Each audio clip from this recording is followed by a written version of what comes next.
Welcome back to the deep dive. Today we are tackling, well, the invisible half of wealth building. It's the stuff that, nobody puts on their vision board, nobody brags about at parties, but it is the absolute bedrock that determines if you actually get to keep the money you make. It is good to be back, and you are so right. This is not the glamorous side of finance. Not at all. It's not your crypto moonshots or real estate empires. But in the grand scheme of the Golden Path strategy, this is a pivotal moment. Right, and for anyone who might be joining us midway, we should probably set the stage. We're analyzing the Golden Path strategy, which is a 3-stage system for building financial independence. It was developed by Tamir Kaham. That's right. Tamir is the originator and the architect of this 3-stage, 13-step strategy.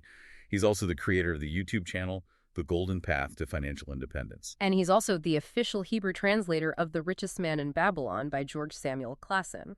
It's really that specific mix that makes this standout ancient wisdom about stewardship and protection, combined with hard-nosed systematic risk management. That's what turns temporary growth into lasting security. And the strategy itself is designed for salaried individuals, right? People who want to move from that state of financial dependence to true asset ownership. Ancient wisdom combined with systematic risk management. I mean, that really is the key phrase for today. Welcome to episode 9, Protecting Your Path. Okay. We are now in stage 2, which is building financial resilience, and this is step 10 of our journey. So this is the moment where we stop thinking only about growing the pile. Exactly, and we start ensuring we can actually keep what we've built. Okay, let's unpack this, because risk management usually sounds like the boring part of the meeting where, everyone just zones out. Right. But the stakes here feel a lot higher. We've spent the last few sessions building up some serious momentum. We stabilized cash flow. We're saving automatically. We've tackled debt. We're feeling good. So why are we stopping now to talk about insurance and protection? Why not just go straight to investing? Because growth without protection isn't freedom. Okay. It's fragility. That's the core theme of step 10. Fragility. Think about it. You can build, you can save, invest, hustle for 15 years. You can do everything right on the offense. Yeah. But if you haven't built shields around that progress, one unmanaged risk, a medical crisis, a lawsuit, a sudden disability, it can erase decades of work. In a single afternoon. That's a terrifying thought. It happens every single day. Yeah. So I have to ask you, and everyone listening right now, is your financial house built of brick, or is it a house of cards just waiting for the first serious gust of wind? That is a heavy image. And I think a lot of us, especially when we start seeing some success, the net worth graph is finally going up and to the right. We get a little arrogant. We don't like thinking about the win. We just assume the weather's always going to be fair. Precisely. Yeah. And that's why step 10 is positioned exactly here in the system. After automation. Right after step 9, automation. The machine is running. The money is flowing where it needs to go. So before we move into stage 3, which is where we start aggressively acquiring assets. And taking on more risk. And taking on the risks that come with ownership, we have to secure the foundation. If you start buying real estate or businesses without these shields in place, you're not building wealth. You're just increasing your surface area for disaster. You're just building a bigger target for Murphy's Law. Exactly. I want to push back on the psychology of this a little bit. Sure. Because intellectually, I get it. Buy insurance, be safe. But emotionally, writing that check for an insurance premium feels like, well, it feels like a defeat. It feels like throwing money into a black hole, almost like a tax on my happiness. How do we get over that mental hurdle? That feeling you're describing, that's what behavioral economists call the immunity illusion. Immunity illusion. It's a psychological trap where we all quietly believe it won't happen to me. We look at statistics, cancer rates, car accidents, lawsuits, and our brain just codes those as things that happen to other people. Right. I'm the main character in this movie. I have plot armor. Exactly. Yeah. But in a long-term system, and remember, the Golden Path is designing a system for a lifetime, maybe 40 or 50 years. Right. Risk is not a question of if, it is a question of when. Something will break, something will happen. So how does an asset owner, which is the identity we're cultivating here, how do they look at this differently than, say, a typical employee? Great question. An employee views insurance as a nuisance cost. I have to pay this because the law says so, or because my mortgage requires it. It's a deduction they want to get rid of. Correct. An asset owner, on the other hand, views protection as a structural necessity. You're not just an investor, you are a system designer. Oh. You're responsible for preserving the structure that supports your entire life. And the reframe here is crucial. Protection is not fear-based. It's responsibility-based. It's part of the job description. It is the job description. And think of it this way. Protection isn't a brake that slows you down. Okay. It's the seatbelt and the brakes that allow you to drive faster with confidence. Explain that. How does safety make me faster? Usually safety is what slows things down. Not in systems engineering. I mean, if you're driving a Formula One car, you can only take a corner at 100 miles an hour because you trust the brakes and the safety cell. Right. If you were in a go-kart with no seatbelt and bad brakes, you'd have to crawl around that corner at 10 miles an hour because a single mistake would be fatal. So you can't aggressively pursue Step 11 acquiring assets if you're terrified that one wrong move is going to wipe you out. Exactly. The shield gives you the confidence to be aggressive on offense. I love that. The seatbelt allows the speed. Okay, let's map this to our favorite analogy for this series, the rocket launch.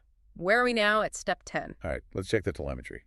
The rocket has cleared the launch pad. That was Step 5, cash flow stabilization. We've dropped the heavy boosters, all that dead weight. Nice. That was Step 8, dead elimination. We've engaged the autopilot. That was Step 9. All right. Step 10 is initial orbit stabilization. Initial orbit stabilization. So we're not going to the moon just yet. We are in orbit. The engines have fired. We have velocity.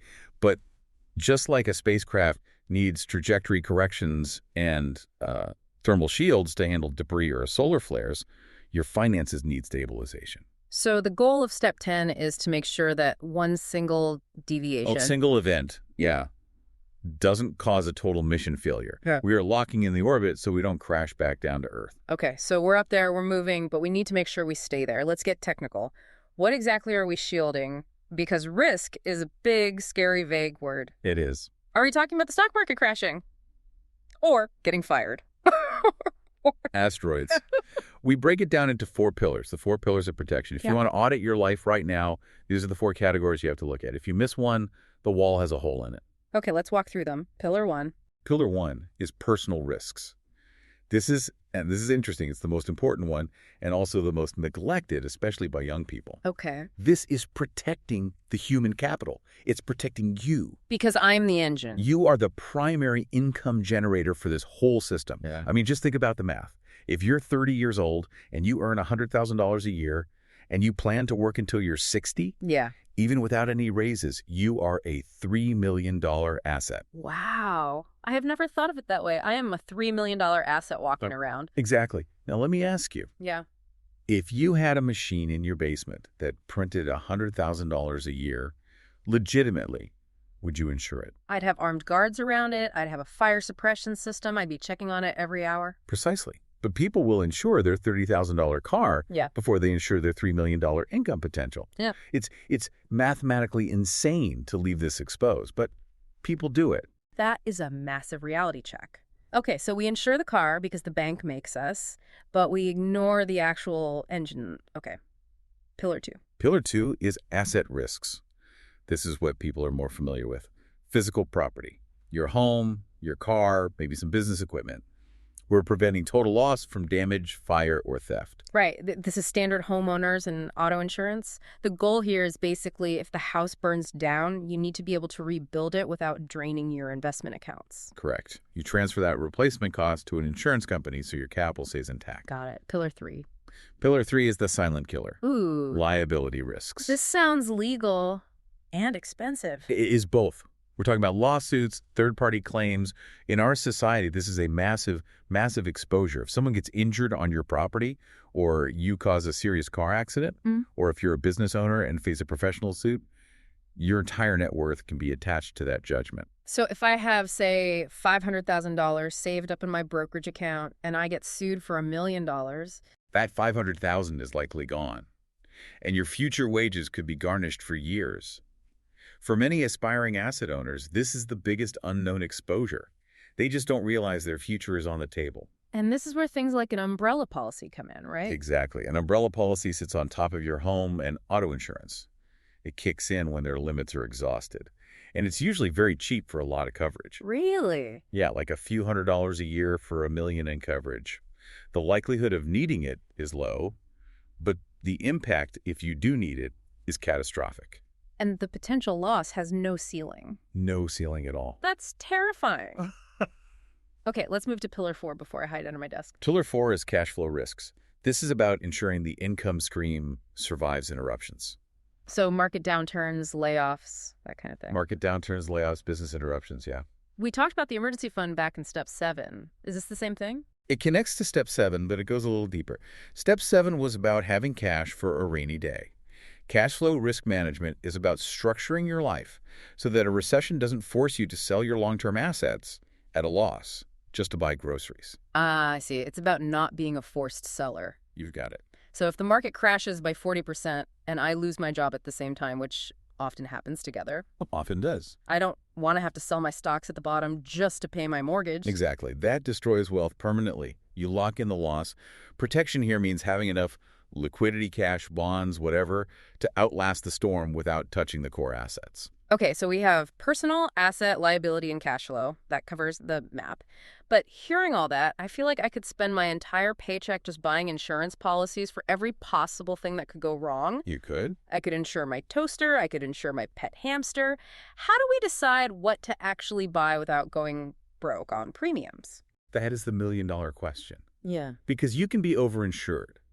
There's a core rule in the Golden Path strategy that simplifies everything. Okay.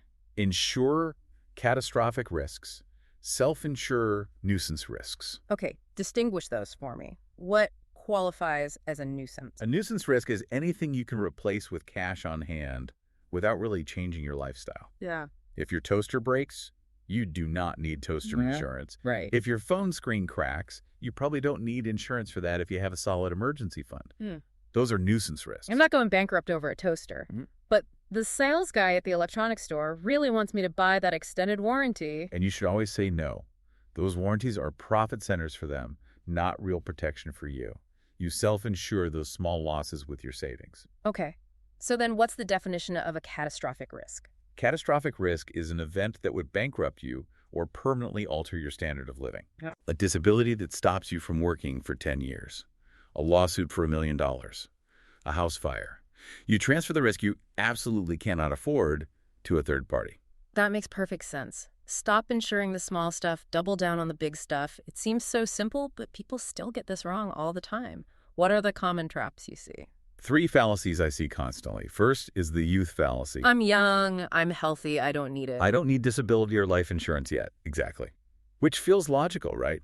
I'm not sick, so why pay? It feels like paying for a parking spot when you don't have a car. The flaw in that logic is that insurance is based on risk pools. Right. The reality is when you are young and healthy, that is exactly when coverage is cheapest and when you are most insurable. Once you get sick or have a back injury, you can't get the coverage, or it becomes prohibitively expensive. You buy protection when you don't need it, so you have it when you do. Got it. Lock it in while you're prime stock. What's trap number 2? The investment fallacy. This person who says, insurance is dead money. I'll take those premiums and invest them in the stock market instead. I'll self-insure through wealth. Oh, I hear this one all the time. The math optimizers. They say, if I invest that $100 a month at 7% interest, I'll have way more money in 30 years. Right. And in a perfect world, on a spreadsheet, that math works. But we don't live in a spreadsheet. No. One uninsured lawsuit or one major medical event can wipe out that entire investment portfolio in an afternoon. You can't outsave a catastrophe in the early stages. So if it happens in year 3, your investment account just isn't big enough to absorb it. Not even close. The insurance buys you the time to build the wealth. Later in life, when you have $5 million in the bank, maybe you can drop the life insurance. You become self-insured, but not in the building phase. Okay. And the third one? The emergency fund fallacy. Thinking that your 3 to 6 months of cash from Step 7 covers everything. I've got $20,000 in the bank. I'm good. Right. It feels like a lot of money. But an emergency fund covers a temporary job loss or a transmission repair. It does not cover a permanent disability where you can never work again. Different tools for different jobs. There's different tools for different horizons. Don't ask a savings account to do an insurance policy's job. So, practically speaking, how do we implement this? We have listeners who might be feeling a little exposed right now. Where do they start? Okay, we use 3 levers of practical protection. Lever 1 is awareness. You have to identify the single biggest vulnerability in your specific life. The hard question. The really hard questions. If I couldn't work for 6 months starting tomorrow, what happens to my family? If I got sued, what do they take? You have to look the monster in the eye. Stop avoiding it. Okay, lever 2. Lever 2 is diversification. This is a structural protection. Never have a single point of failure. If you have one income source, one client, one asset class, you're fragile. So an asset owner builds redundancies over time. Redundancy. That's a great engineering word for it. 2 engines are better than one, and lever 3 is strategic insurance. This is where you actually sign the contracts. This is where you sign the contracts. We're talking about specific tools. Disability insurance to protect your income, term life insurance to protect your dependents, umbrella policies for liability, and of course, health insurance. You mentioned term life. That's a distinction worth noting. The Golden Path strategy generally favors pure protection, right? Not mixing it with investing. Generally, yes. The philosophy is to keep insurance as insurance and investments as investments. Things like whole life can sometimes mix the two, which can lead to high fees and lower efficiency. We want pure, efficient shields. Buy term and invest the difference. A classic for a reason. And this isn't a set it and forget it thing forever, is it? No, it evolves. A renter at 25 needs very different shields than a business owner at 45 with 3 kids and a mortgage. You have to review it as your system grows. Okay, so we've stabilized the orbit. The shields are up. I want to give our listeners something to do this week, because this is the step that people love to procrastinate on. They really do. It's easier to research stocks than it is to research life insurance because it forces you to think about mortality and disaster. It's unpleasant. But here's the weekly challenge. Conduct a personal risk audit. What does that look like? Sit down this weekend. Just take 20 minutes and identify one significant unmanaged risk, the one you are actively avoiding thinking about. The one that keeps you up at night. The one that keeps you up at night. Maybe you realize you have no will. Maybe you realize if you got hit by a bus, your income stops instantly and your family has 0 runway. Identify it. And then? Then take one concrete action. Make the call. Schedule the consultation with an agent. Pull out your old policy and actually read the fine print. Just move from the state of denial to the state of systematic protection. Just one step. You don't have to solve it all by Friday. Just start the process. Exactly. A small step in protection often creates a massive amount of peace of mind. And that peace of mind, that's what lets you sleep at night so you can focus on stage 3. Before we wrap up and look ahead to the exciting stuff, buying assets, we do need to pause for a very important disclaimer. We've talked about some heavy legal and financial concepts. At this point, it's important to pause and clarify something essential. Right. This episode is not financial advice. It presents a structured thinking framework only. There are no guarantees. And responsibility for decisions remains entirely with you, the listener. This content is for educational purposes only. The fact that this strategy worked for its creator, Tamir Kaham, does not mean it will automatically work for you. Because your circumstances, your goals, your risk tolerance, it's all different. Completely. Listeners must evaluate independently and consult qualified professionals, insurance agents, lawyers, advisors, before making significant financial, investment, legal, or tax decisions. Absolutely. You are the asset owner. You make the calls. Don't outsource your brain. So, to synthesize what we've done today, a wise asset owner protects the present to enable the future. We're moving from fragile, where one crisis can destroy me, to resilient, where my system absorbs the shocks. Exactly. You've protected your path. You've built shields around what you're building, which means we are finally ready for the offense. Yeah. In episode 10, we move to step 11, asset acquisition strategy. We'll cover how to transition from saver to investor, how to choose income-producing assets, and why this step is the beginning of true wealth building. That is where the fun really begins. We are finally moving from defense to offense. Make sure you subscribe for the full series so you don't miss that transition to stage 3. Each deep dive delivers 1 or 2 clear steps forward. And you definitely want to join the YouTube channel for visuals and more episodes on the strategy. It's called The Golden Path to Financial Independence. That is at youtube.com/back/ capital Tamir, capital GOLD, capital PATH. That's at Tamir Goldpath, or you can just search YouTube for The Golden Path to Financial Independence. See you in episode 10. See you in episode 10, where we finally move from protection to growth.